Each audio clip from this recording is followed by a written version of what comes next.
The Child Show is back for its 13th season. Join Sarah Bradford and the SJ Child Show team as they explore the world of autism and share stories of hope and inspiration. This season, we're excited to bring you more autism summits featuring experts and advocates from around the world. Go to sjchilds.org to donate and to get more information. Congratulations on 2024's 20,000 downloads and 300 episodes. Hi, welcome today to the SJ Child Show. It's so nice to be here. I have a wonderful guest to bring you today. We're going to have a really informative and engaging conversation. You guys are going to love this. I just know it. So tune in. This is Derek Crager. Hopefully I pronounced that right. I'm very phonetic. Correct me if I'm wrong. No, it's all good, Sarah. Thank you. And with a name like Derek, I grew up not knowing who I was because when I'd introduce myself, especially in a noisy environment, they'd say Eric, Darren, Daryl, and then a lot of times they just go Craig. Oh, wow. So you've been through that. That's interesting. And, for me, and this is something that we'll definitely touch on more and really dive deep, but I have outer ear microtia. I have these little ears. And so guess what people called me? Little ears. And I was known for my physical feature of my most embarrassing and not wanting to everyone to pay attention to feature.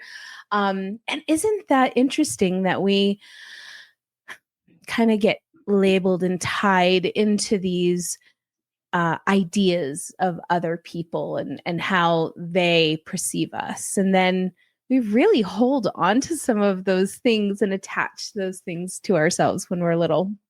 And I know that you are a late diagnosed autistic, ADHD, just like myself. So having that kind of introspection to go back and look and say, all of those years, I felt so different from everyone else. Like I say, like a unicorn in like a horse pasture. And I thought it was because of this physical difference that I had, that little did I know it was my brain, my thinking, the way people, my aura, maybe, who knows, right? Is that affected by it? So I think it's really, we have to kind of give grace to that time, that era of our lives where we just kind of held on to those things. And hopefully, like you and I, when we were able to perceive things from a different vantage point, we could kind of do away with those ideas and realize we are who we are, that we know we are now, kind of a thing. Hope that wasn't too deep and confusing, but not for you. I know that. So tell us about your experience, introduce yourself, and then we'll dive deep into this conversation. Well, thanks, Sarah. That whole, do I know who I am? And I told my wife just last week, I said, I feel like an adult for the first time. And she says, well, what do you mean? And I said, well, I feel like I'm doing adult things. And my realization of late was that I think for the first time in my life, I feel I do know who I am. It took me 50 some years to get here. But growing up, being different, right? For want of the multiple words that are out there that we define ourselves and others define us as. But being different and then truly having a name like Derek, I think our names do define ourselves. I think it's important to have understanding, when we name a child, that the impact that name has. And I think part of the that rug being pulled out from underneath my feet while I'm trying just to exist in life, which is hard enough, was that, who am I? Am I Derek, Eric, Darren?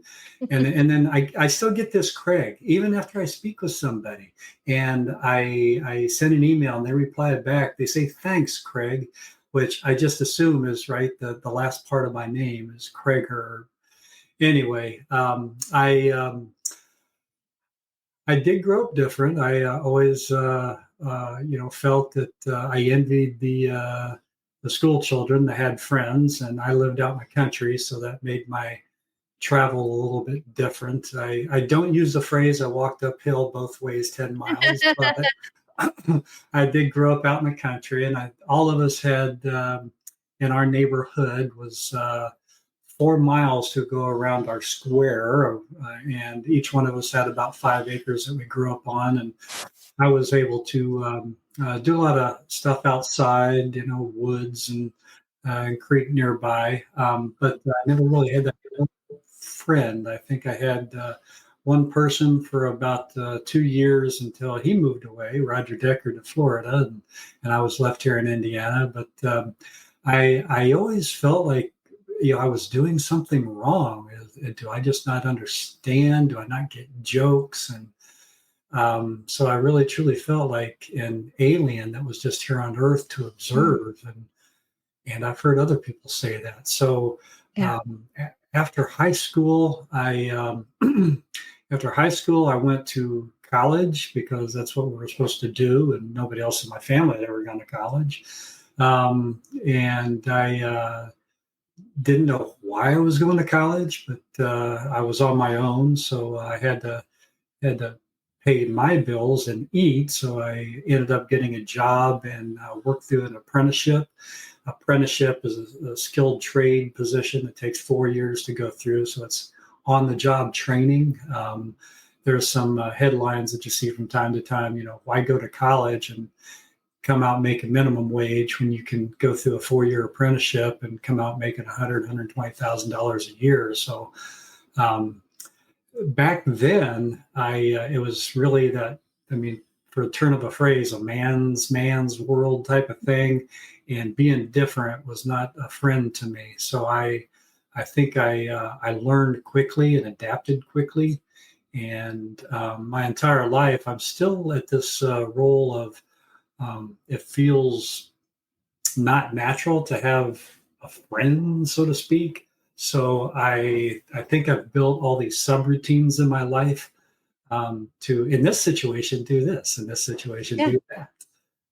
But to zoom to where I'm at today, Sarah, I did industrial construction for quite a while, worked with U.S. automotive manufacturers for about 15 years.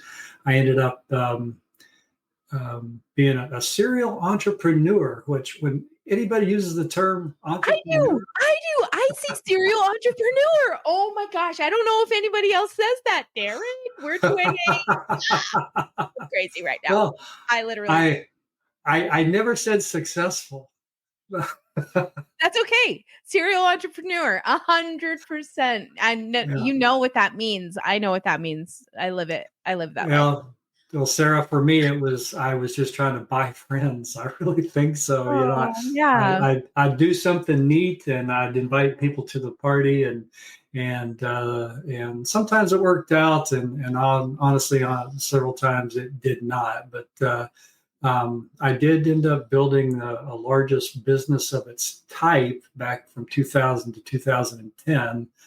And then I went back in employment. I worked automotive and food manufacturing for a bit. Ended up going from working with my hands to being engineer and then process engineer and then learning. And I finished up. I left Amazon last year after half a decade, and I was on their they call it RME, reliability, maintenance, and engineering team on their learning team. So I built Amazon's highest rated employee training program in Amazon global history. And I really truly believe that is because I understand people better than most do because I was put behind that proverbial 8 ball so many times in my life. I anticipate that cringe, and I really built the training on communication and understanding of each other. Building building a bridge of trust and respect is what I called it. So that was through last year, and then and here I am now. I'm just kind of doing my own thing again, that entrepreneur business mindset. Yeah, I love that. Oh, yeah, that I sometimes say that I'm just a Jane of all things because I've done so many different careers. And when I, realized that I was going to have, before my own diagnosis, before when I knew I would have an at home child, or a, forever child, if you will, then I knew that I needed to make connection somehow, because that's like, in fact, my husband just said it to someone yesterday. My wife is like a people collector. She collects people and friends and connections. And I like that. I thought that was really cute that he said that, because I want people to better opportunities. And I see through the connection of people how that can happen. And so I love to put that into work, and see the spark happen like that. And I think that, kind of like you said, even going through all of those different trades, you really learn how to assess all of the types of people around you. And I can completely appreciate and understand that.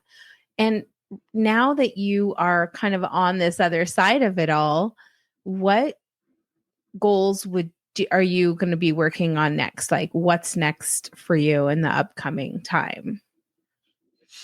Well, I think my life leading up to diagnosis 8 years ago when I was 50, it was all about trying to find myself and trying to put up guards or defenses to protect myself. So I was always reactive. And tying into that, I feel like an adult for the first time in my life. I feel like I'm doing something more proactive. Mm. As someone asked me this morning, if there's one word that would describe your life you'd want to leave here when you're gone, what would it be? And I said teacher, and I didn't hesitate. I think that knowledge is power. I think we can do so much with knowledge. I've got a business and a nonprofit that both revolve around knowledge, or filling a knowledge gap.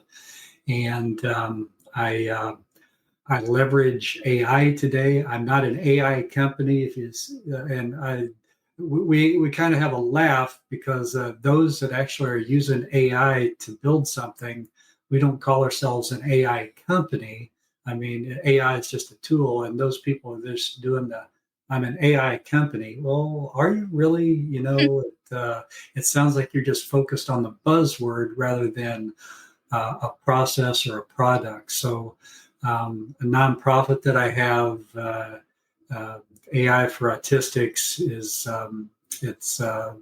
it's a no cost. Anybody that wants to attend, we talk about how to use AI to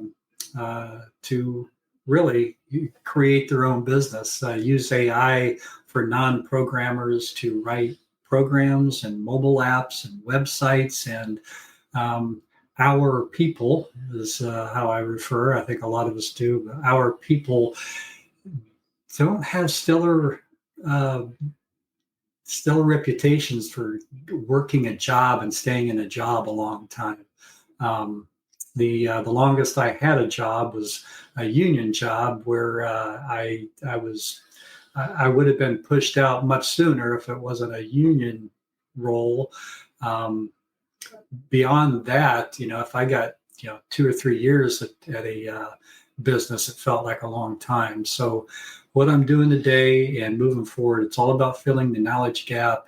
I've built a cool tool. I think that if we want to sound like really out there, it allows anybody to tap into the Akashic records Oh, and have really? knowledge. Have Oh, knowledge we of are going deeper their bodies. today. Oh, yes. All right. I like this. I like this. Wow. And I mean, and not a lot of people know what the Akashic records are. So let's maybe we don't need to tell them because this isn't that kind of a podcast. But if you want to know, now you can do your own research and go find out what that means for yourself. No, I've had a reading done, so that's fascinating, and I love that. And wow, wow.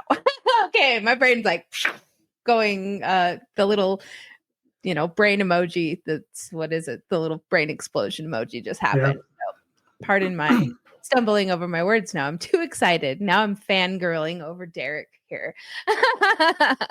I love AI, and I use it every day. Maybe not every, I use it every time I open my computer.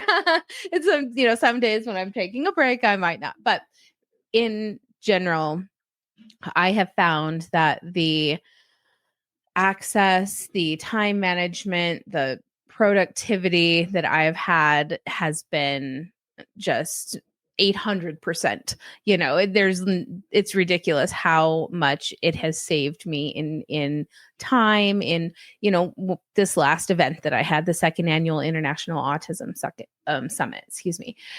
I spent probably half as much time in having to categorize, organize, schedule 37 speakers. Really, it's hard. It's hard to get everybody from international time zones to lock in on 2 days to come and be there. So, it's so much help, and I also use it to help me. I ask it maybe like, hey, I have this new plant. What watering, schedule should I use, or whatever?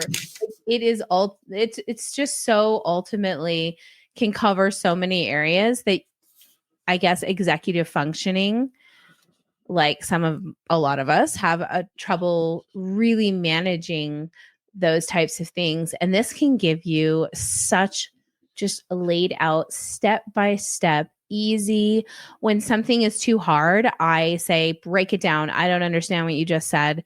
Give it to me in easy steps, and bam, just gives it to me in easy steps. I kind of have a joke with my daughter and my husband that if AI ever takes over, they'll let me, they'll never take over me. I'm like so good friends with them now. They're like, we're bringing Sarah with us here. We can, she's a part of us. So yeah, but I love that we're using something that is a tool in a positive way that can help structure, if you will, structure for individuals that have a really hard time otherwise doing so. How are you getting the information to the folks through the nonprofit, like email or website? What does that look like? It's I actually shifted platforms earlier this year from Discord, which has its own tools, to a dedicated community. And the community is a way you log in, everybody has their account. I mean, you can use your real name or made up name. So, I mean, we're not tracking anything like that. But there's different rooms with different topics that you can talk in and talk about. And you can make posts just like you can on Facebook and LinkedIn and things like that. It just happens to be where like-minded people do it. It's can I share the domain? Please. Oh, heavens, yes. Okay. I'll make sure to type it up. You're at it. Go ahead. So if you want to go right to the community, it's practicalai.app/community. So practical AI, there's the phonetics for you, and then .app, Apple, Paul, /community. And I think I even tell a little bit of story on that page before you can click and log in and all of that. Oh, that's brilliant. Oh my gosh. Get it? Look at that. That's wonderful. I like that. Yeah. I have a legal background, so I got these fast typing skills. Yeah, that's fantastic. And did I answer your question? Where were we going with this? That's okay. This is perfect. This is perfect. We just keep going. We move with this show, right? We don't. There's no boundaries here. Okay, well, there's some, but not in conversations. We would just flow. But yeah, tell us about the community and like what happens when people are in there. It's like any other platform, it's asynchronous, so you can go in, etc. Every now and then I'll do a live, I don't know, example share my screen and talk through things. It's focused on it's AI for autistics is the other domain that you can go into, but it's not just AI, or it's not just AI. Which, by the way, AI, artificial intelligence, I have a dual meaning there, because I look at AI as being an autistic individual. But that said, I use neurodiverse more than autism or even ASD type of thing. There's so many labels out there. I really follow what Dr. Nancy Doyle says when she talks about spiky profile. And just because we're classified as a group, some of us have focus skills, some of us have high level skills, and some of us can zoom up and down. And we do different things well, but we don't do everything well. Yeah. So the community itself is focused around using AI as a tool. So you mentioned how you use AI for a tool. With our primary, I've used the word focus a lot. I noticed that. I've got a board in the back of my mind counting. You've used focus too many times. Isn't that funny? My husband used to make me put it on a board in front of me and like write it on a whiteboard when I first started podcasting. So completely get it.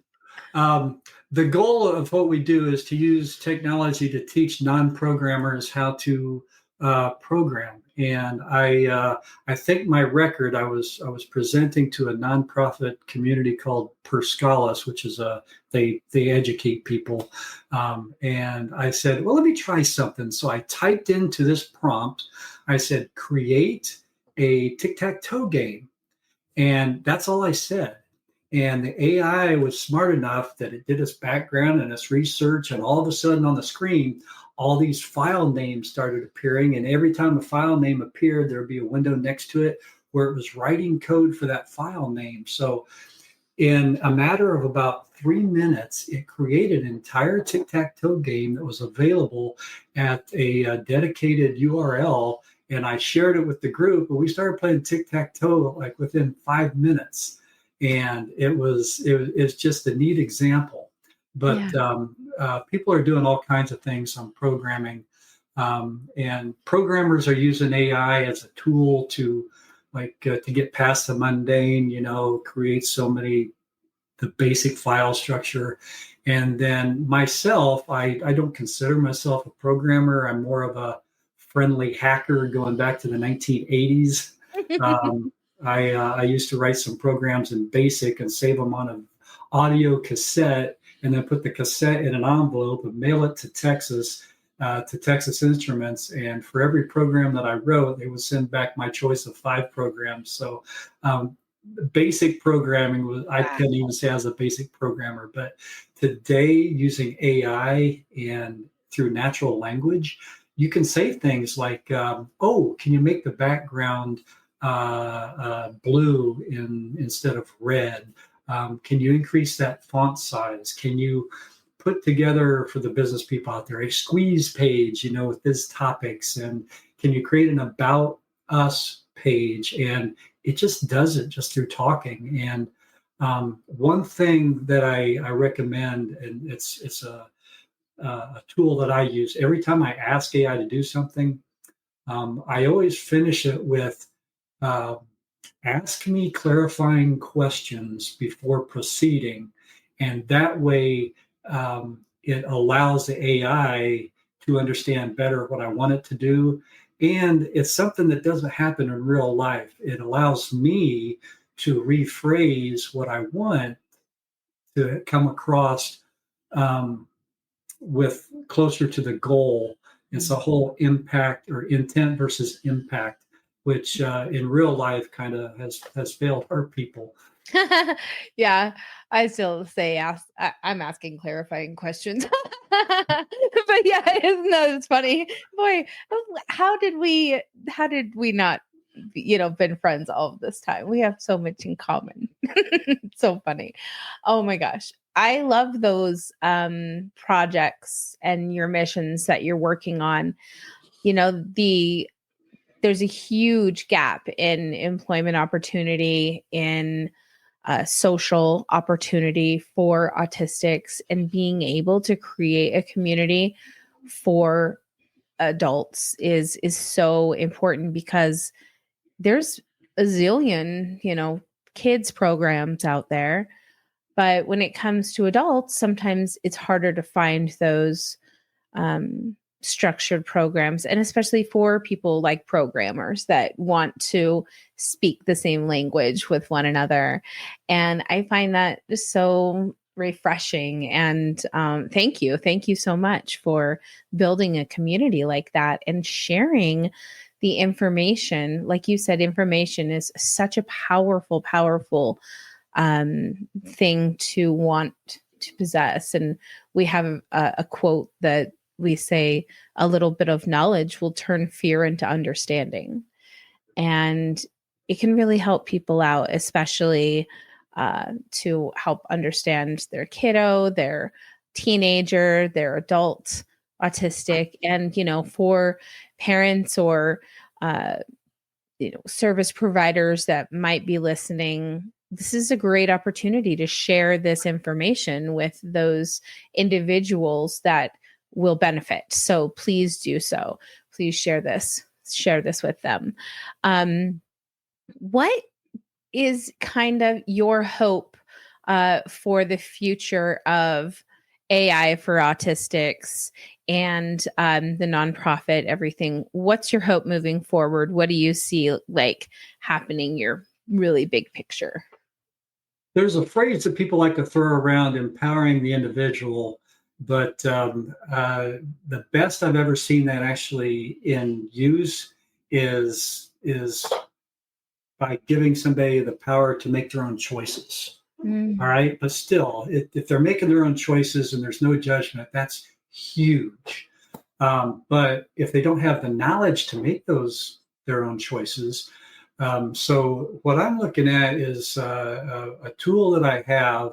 It's called Pocket Mentor, and it's your phone. It sticks in your pocket. It's not an app. It's taken AI, leveraging all the good things from AI, filtering out all the barriers, which is like internet access and apps and app permissions and Wi-Fi and internet access. So it's just taken an actual telephone number. Like when I was in grade school, I used to call the library and listen in to the story of the week. And it was a story, right? That was our internet, was listen to audio over a telephone. Okay. But I built something that can take a knowledge base, a specific topic, and I'm programming it into a phone number. And then now the empowerment that we're giving humans of all ages is the ability to talk to a virtual agent that is knowledgeable, that has the most knowledge in the world on any one topic. And it's not let me call ChatGPT and just ask about anything. And it's not an Alexa. And there's limitations to that, because it's trying to filter knowledge from the world. So what we do, we take knowledge and, for example, there's enterprise business use case that I'm looking to grow a business wise, but I have a doctor that has a autistic family practice, and I'm building out and I'm giving it to her because I think knowledge should be free. I love that. Thank you. The way it looks like is that I'm taking her training regimen, her guidelines, everything. If you could think about it like train the trainer, like if you're teaching somebody to teach what you do, we do that with the AI. We put all this knowledge in a box, and then once we have it in the box, I assign a phone number to it, and I put guardrails on it so the AI only speaks from that box. And we've got a very friendly, supportive, and unlike my parents growing up, patient. And so there's voice. It sounds human, and even though we know it's AI, we acknowledge it's AI, there's this anthropomorphic experience. It sounds like a human. So when this autistic coach isn't available because her time is limited. She does family every week, and there's only so many hours in a day. Um, this encapsulates all her training, and it's available 24 hours a day. And even though it doesn't respond 100% like the doctor does, it responds at 89%. Um, and it fills the gap when it's like 2 a.m. on a Saturday morning, Saturday night type of thing, Yeah. to ask questions and help get child and parent through the day on I'm Yeah. having a rough time. And this is what I see: empowerment of the individual, giving them the free choice to make their own decisions, but making sure they have that knowledge that they have, that they need to make a good decision. And um, it's a singularity point in knowledge. I mean, we know that we can type, right? Type into our phone, our laptop, our computer, and get answers, but it takes so long to do this, and it takes so long to come back, and it doesn't feel like a human. It feels like a computer. But over the phone, hands free, we just have our earbuds in, and I just say, call for help, and it dials that knowledge base, and it talks the person through, Wow. and whatever that is. And in the employment world, um, our people have tough in employment because the questions that we ask don't align with questions typical employees do. So it catches the managers and the supervisors and colleagues off base, off guard, because they don't understand why we're asking these questions. Because some of them, like, that's obvious. Why don't you know that? And then there's other ones, like, oh, that's insightful, but anyway, it's a way that we can have to go from one size fits all down to a one size fits one trainer. So any employee onboarding experience, they can talk to this telephone, and they can walk through and have their private tour onboarding to that company, and they have a much higher employment rate after that. They don't feel judged by asking questions because they're talking to AI. Yeah. Yeah, absolutely. Oh, it's so powerful and so helpful. And for those of you who don't use it, feel free. Derek, if you don't mind, do you have socials or emails people can reach out to you, or should they go to the website? Let's help these people, find the AI that works best for them and teach the people how to use it. And I think that that's fascinating. And where do you send someone? Because I know it's mostly for the programmers and things. Where would you send kind of the working moms and dads to go start their basic knowledge of AI so that they can start getting on board with that? Well, that tool that I just described, it's you can access at practicalai.app, that same domain that I shared earlier. And I had the community there, which is the nonprofit side. But if you just go back to that root domain, I put as many use cases as possible in there, and majority of it is business because it's a business that I'm running. And but there's different use cases for individuals, and I have some for schools. It's how to learn after school is out, and I have another post that talks about why education is failing today. We just learn differently, and we each learn uniquely. So they can connect with me through that website. They can find me on LinkedIn just by plugging in my name. There's not a lot of Derek Cragers out there. But if you have a use case, if I can help you out, if you have a child or a cousin or a brother or sister that wants to learn how to program, go to the community link as well. But my ears are open. I love to communicate with people and help. Thank you so much, Derek. It's been such a great conversation. I knew it would be. I was really looking forward to it. Yeah, any advice you want to give to everyone for AI? Like, give us your big tagline, your AI tagline. Well, I'll say don't be scared of AI, and don't worry that you're going to miss it, and don't worry that's going to take over your life. The way that I see AI turning into is as an empowering the individual to make them irreplaceable. I love that. Thank you so much for your work that you're doing in the community, and for your time today. And I'd love to have you back on and we can dive deeper. Today we didn't even like talk about um, your diagnosis and all of those things that we would normally talk about. It was just too exciting, but we'll have you back on and we'll go deeper and talk about some more things. And maybe by then you'll have done five more apps or something, things for people. So yeah, great to have you on, and I really look forward to staying in touch. Well, Sarah, you're wonderful. Your show's wonderful. Everything that you do is just wonderful. So I appreciate. I'm sure everyone in the community appreciates everything that you do. So thank you for having me here, and I look forward to the next time we speak. Absolutely.